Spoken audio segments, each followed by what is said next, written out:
At the mountain, we have a labyrinth.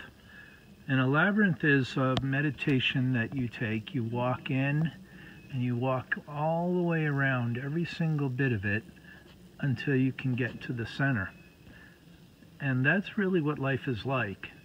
You walk in, you think you're going one direction, and it takes you in an entirely different direction. And you have to walk every single bit of it until you can get to the center. An Amish friend was visiting recently, and we explained what this was about to him. And we said, yeah, just when you think you're getting close, you have to change. And he said, that sounds just like my life.